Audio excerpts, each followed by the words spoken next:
Ayun, so good evening guys. Ngayon po ay August 1st, 2024. Ayan, so first day na ng ating ghost month. Pero marangkada si PSE natin, nag-bounce siya. Oh.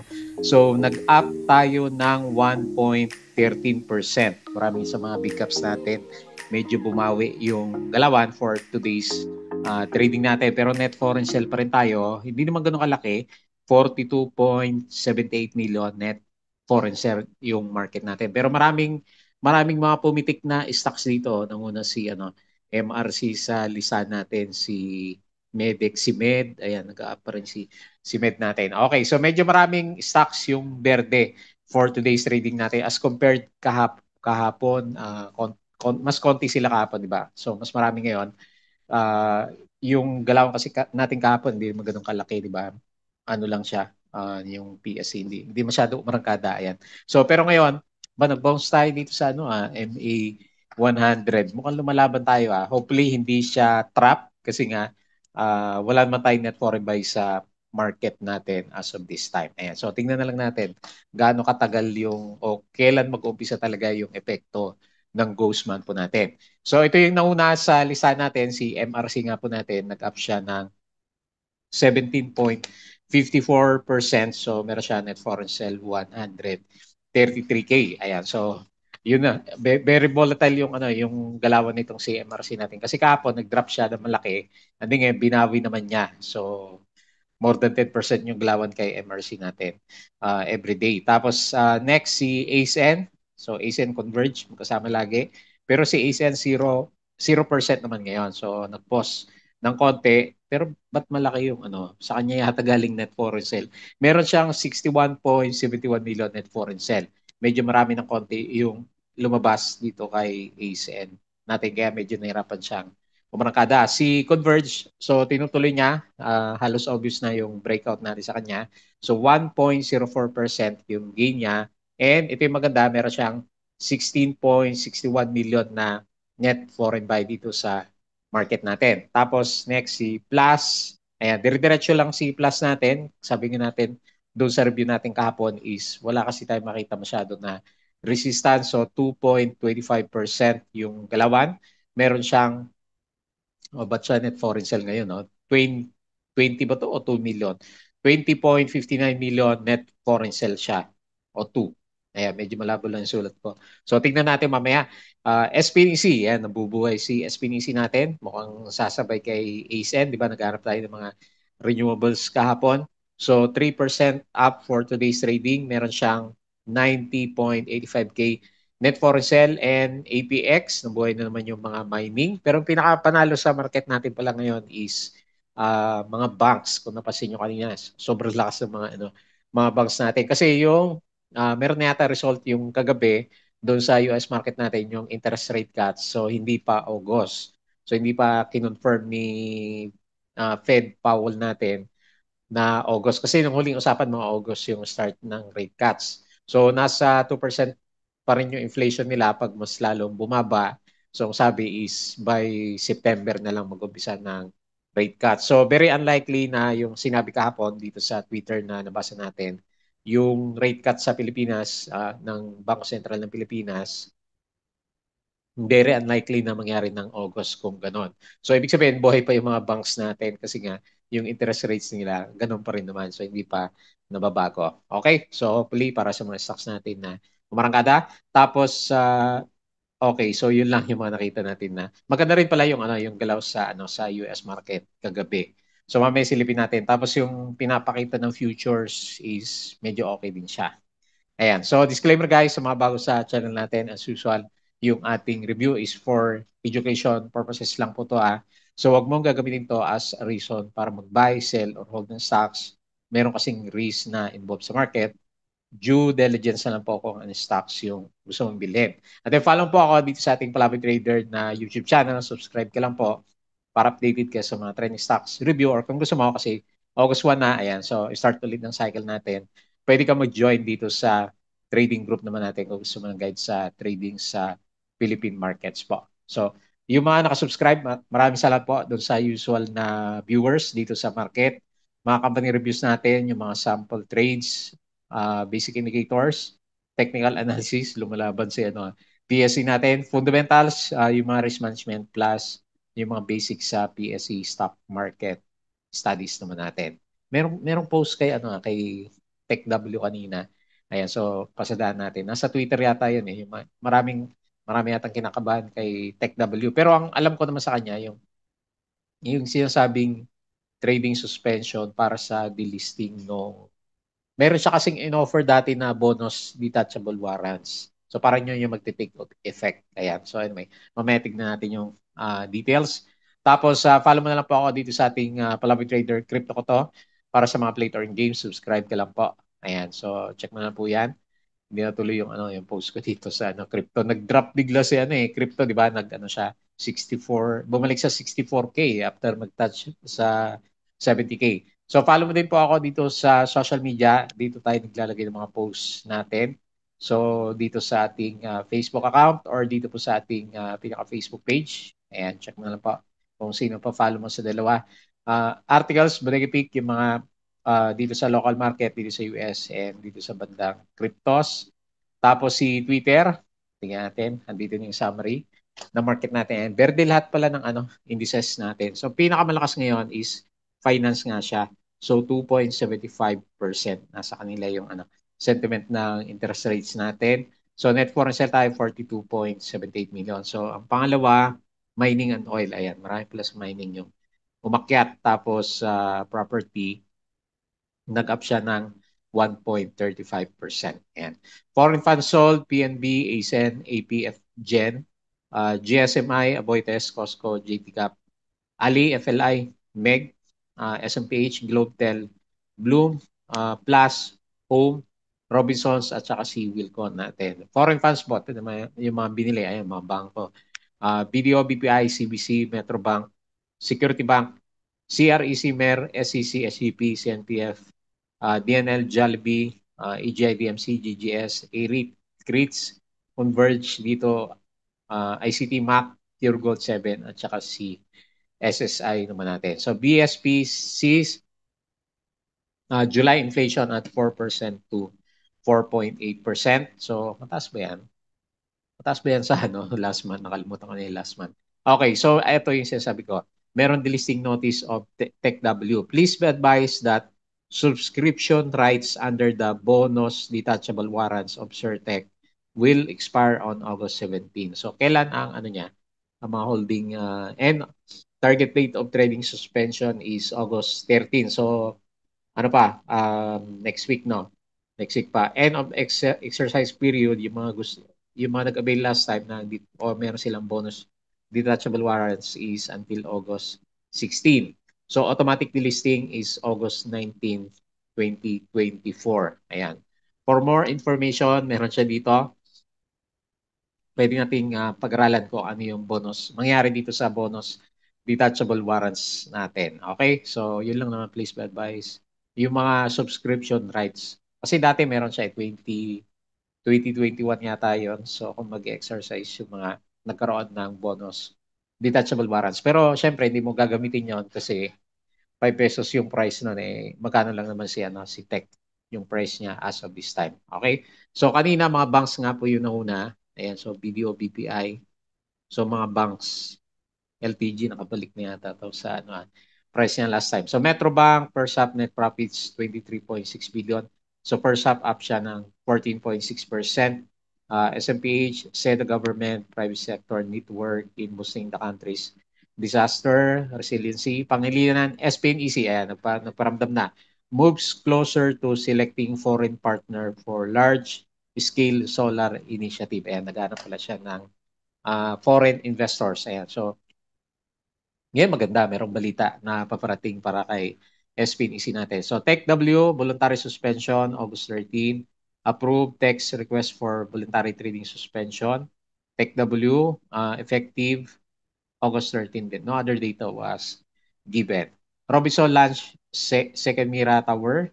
Wilcon sees 80 million insurance claims late this year. ASEN signed subscription contract with Gigasol One and share purchase agreement with Maraj Energy and Development Corporation. SPNEC said its 200 billion Terra Solar project is 54% complete and would be completed by 2027. Ganda ng galaw ni SPNEC natin. OGP minus 76%, so mababa yung earnings. Megawide property arm gets 500 million loan from BPI. Yan, click natin. Meralco, NPLDT. Okay, so meron silang CIS Buy Center. Ayan. Wilcon, Q2 net income fell 10%. May na din pala yung earnings niya. OGP, ano yun? RRHI. So sales 3.1%. Second quarter net sales plus 3.1. Alter, unit broke ground on Bataan Solar Project. So ito yung Fed rates unchanged at 5.25 to 5.5%. Hints on potential September cut pa. So pagkatapos pa ng ghost month. SPNC 6 foreign investments for 200 billion Terra Solar project by October, selling up to 40% of Terra Solar set for completion by 2027. Magandang usapan niyan si SPNC. Pag meron na siya, parang PHR, di ba? Ayan, so mga ganung galawan siguro. Is an executed facility agreement with Real Wind Energy for ilan yan? 70 million, no? Loan facility. Okay, OGP. Ayan, may article dito si Philstar, si Mer, Alter, basa natin yan. Waiting for greater confidence on inflation to cut. Ano pa? Medco. Acquirer is Singaporean-based fund. Ayan, si Meg. Yung market pa rin. So, the rationale provide that WDL wants to expand investment in Southeast Asia feels incomplete to the level of malicious compliance. CBC, Fitcher, rate cut could be in the table at September. So, September pa. Tapos yung galawan sa US market is, ayan, solid. Medyo malakas yung galawan nila. Tapos yung futures na pinapakita ng US market is okay din siya. Maganda rin siya. Okay? So, ayan, patalastas ulit. Guys, yung ating Patreon channel. So, start na naman ng cycle po natin. So, yung mga gusto ng guide sa trading po sa Philippine markets, double check mo na lang or kung gusto mo sumali, check mo lang po yung ating Patreon channel naman. Ayan. So, hopefully makatulong tayo sa mga kasama natin na traders at investors sa Philippine markets. Okay. So, balik tayo sa PSE. Okay. Hopefully ako yung mali sa analysis natin. 6.7. So, nilalagay ko sa 6.7 yung resistance niya para mag-jive dito sa bandang kaliwa. Pero lumalaban tayo So, tingnan natin. Hopefully hindi trap kasi wala namang foreigners na pumasok masyado. 42.78 million at foreign sell and close natin is 1.13%. So, kina banks, mga banks yung yung market kasi. So, sila yung nagpagalaw ulit ng markets po natin. So, video, grabe 4.89%. Ayan, so hindi naging bear trap si si pa-bullish pala si video natin. Tapos si Metrobank nag-drop siya 1%. BPI 2% and 2.89. So sino pa? Sa mga AC 0.85. Sino pa? BPI. JT Cup 1.69. Jollibee, ayun pa-breakout na si Man Jollibee natin. 1.22% PLDT, diretso. 1.58% si SMPH, ayan, bumawi na. 2.6, Converge 1. Sino pa? LTG, bawi na si Ayan bawi na si LTG natin. So, lakas maka-shake out din mga foreigners. So, 8% ang binilik niya. 7, GGS, 0.9. Hindi pa handa si GGS natin. DMC. Nabubuhay si DMC, Lapit na ba dividends? July, August, September. October pa, di ba? Yung huling dividends natin sa kanya. April. The last time is October. Ayan, abangers tayo dyan sa mga dalawa yan, DMC saka SCC. Sino pa? Wala na, no? So, Security Bank, 2.41. And hopefully makabawi na si Grabe din yung drop ni tagal din na downtrend ni Security Bank natin. So, dito sa losers, Bloom 0.6, URC 1.68, FGen minus 1.39, Manil Water minus 1.66 at saka si Wilcon. So hindi ganun kalaki yung drop po ng mga naglaglagan. Ayan, so dito tayo sa winners. Sino ba may volume? MRC Laki ng volume niya, oh. So, nilalaro si MRC natin, 17%. Very good. Next, Med, buhay pa rin siya, oh. 5.19%. Wala pa kasi yung price, di ba? Yun yung inantay natin. Magkano ba? All day, 3.9. Si Lotto, nag-vote si Lotto, 3.16. And SPNEC is 3%. Now, lumalaban na. 2.74%. Dito tayo sa losers. So, Tech W pa rin. So, takbuhan kay Tech natin. Minus 10%. Laki ng drop na. Balay, minus 5. Okay, si Balay, wala din. Naghanap ng Balay. Balay. Ayan. Home, minus 4%. Sino pa? PHA, minus 3.85. Walang volume. STN, minus 3.38. Okay, so maraming bumagsak na small caps na stocks natin. Okay, so blue chips day for today's trading natin. Ayos medyo sumasampa tayo sa MA 100. Hopefully, yung natitira na more than 1 billion hindi lumabas para ma-maintain natin yung 6,600 level naman. Okay, so tingin tayo dito sa US market. So, aakyat na naman si Nvidia. Ang pre-market niya is 1%. Okay, balik yung mga AI natin. So nakatingin din kasi ako sa dito sa mga AI stocks. So S&P futures 0.34, Dow futures 0.12 and then Nasdaq is 0.36%. So mukhang okay sila mamaya and kagabi is okay sa US. So dito sa bandang Europe, medyo drop sa Europe tapos yung okay, so bakit bumagsak si Japan. Nagtaas to ng interest rate si Japan. So negative 2.49%. The rest is mas marami naman yung berde. Okay, mas marami Taiwan ang bumabawi na. Ayan. So half o one-third is mapula sa Asian markets. Pero overall picture ng Asia is okay naman po siya. Okay, so based dito naman sa crypto, na jinx yata si crypto So kailangan natin ng hype ni Donald Trump. So Bitcoin naglalaro na lang sa 64K ulit, 3.1K si Ethereum. And BNB is balik tayo sa 570 Sol. Laki ng drop ni Sol, 8% at saka si XRP 6%. Takbuhan ulit. Parang napaka-volatile dito sa sa crypto, no? One day up siya ng mga 10%, next day drop din siya ng ganun kalaki. Ayan. So anyway, mataas pa rin naman siya sa 60K yung sa MTGOX na issue natin last time. So siguro nag-take profits yung iba. Kasi medyo malaki na rin yung run up ng cryptos natin. Ayan. So tulog muna si Bitcoin natin. Okay, so diretso tayo dito sa mga trending stocks. Unahin natin si MRC. So price action ang pag-usapan natin kasi wala naman tayong alam na balita. So up siya ulit 17%. So nang shakeout lang pala kahapon si MRC natin, grabe yung niya So hindi siya basta-basta plug lang Talagang binawin, hindi siya hindi malumana yung galaw niya, diretso kaagad. So nag-retest siya, nag-close the gap. Okay. So close niya lang yung gap. Ayan. Nag-retest siya sa 0.54 and then nag-breakout na siya.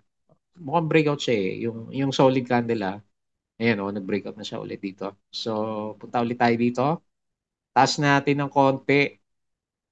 0.7 na Lapit lang ba to? Okay, 0.7 na. So yan na yung abangan natin kay MRC. Boy na naman si MRC. Friday pa naman bukas, hopefully. Hindi siya trap. So maganda yung galaw niya. 17.54%. Malapit na siya ulit. So parang ito naman yung i-feel niya. Yung sudden drop dito. So parang yung gusto niyang i-feel. So hopefully hindi siya masyadong mauntog bukas. Watch out na lang sa gap up and then Dow ulit sa closing natin. Okay, so para to sa mga medyo malakas yung loob na sabayan kasi volatile nga siya, di ba? Mga 10% yung galawan per day. So ang tanong na lang is kung masabayan natin is yung paakyat or yung pababa na 10% na yun. So yung mga nagantay, panalo sila kasi umakyat na siya, di ba? So mula dito sa breakout is ayan, nakabuo na siya ng 30% na galawan. Tapos buhay talaga yung niya. Dati walang ganyan ng mga volume di ba? Namamatay siya dati. Pero ngayon may volume na siya MRC. So nandiyan yung mga traders natin. Hindi ko na-analyze kung sinong broker. Pero most likely baka may taga-pump si MRC natin. Okay, so ASN 0% lang siya pero okay. So okay naman 'di ba? Parang parang nag-ano siya, nagpa-flag din. Parang ginawa niya dito na sa red natin. 0%, yun lang na. 61.71 million net foreign sales. So, bukas natin malalaman kung totoong flag formation lang yung nakikita natin sa kanya or ano ba yan, hanging man na maliit. So, medyo nagre-resist siya dito, malapit sa mga resistance niya sa 5.6 or 5.7. Kasi next natin, tignan natin sa kanya kapon is papunta na sa 6 pesos. Pero maganda kasi yung ano niya, yung trend niya, lakas. So, ito pa rin yung dinidrawing ko sa kanya, di ba? Last time. So, tingnan natin sino mauna. Breakout or retest ng support. Kasi kung ito susundan ko, 6.3. Pero siguro kailangan ma-break muna natin yung 5.6 or 5.7 bago natin pag-usapan yung before ng 6. Medyo nag-pause siya dahil okay din yung post niya kasi 61 million pero hindi naman siya bumagsak. So merong confidence na hawakan si ASN natin. So okay yung RCI pa overbought na and solid din yung MACD formation natin. Next, Converge.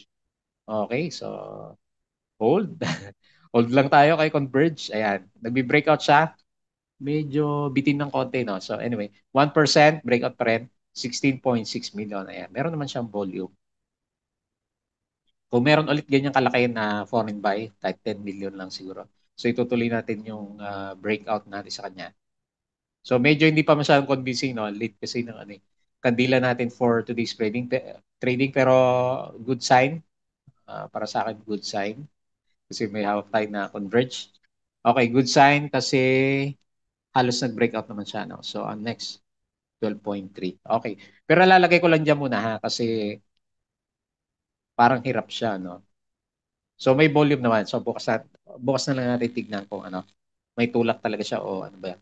Magda-Dow GC si Converge na. Pwede rin naman kasing pause yan bago yung mga next na big was ng mga foreign investors. So naka-set up pa rin naman.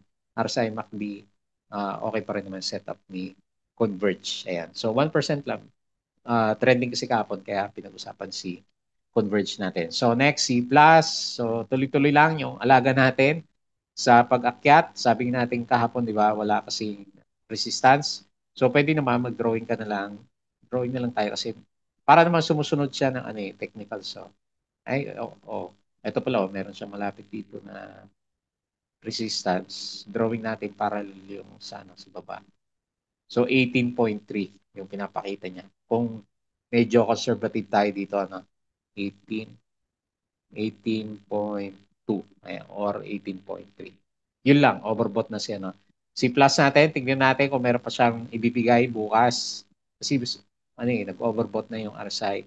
Pero solid pa rin naman yung MACD formation natin. So wala yung tagatulak natin.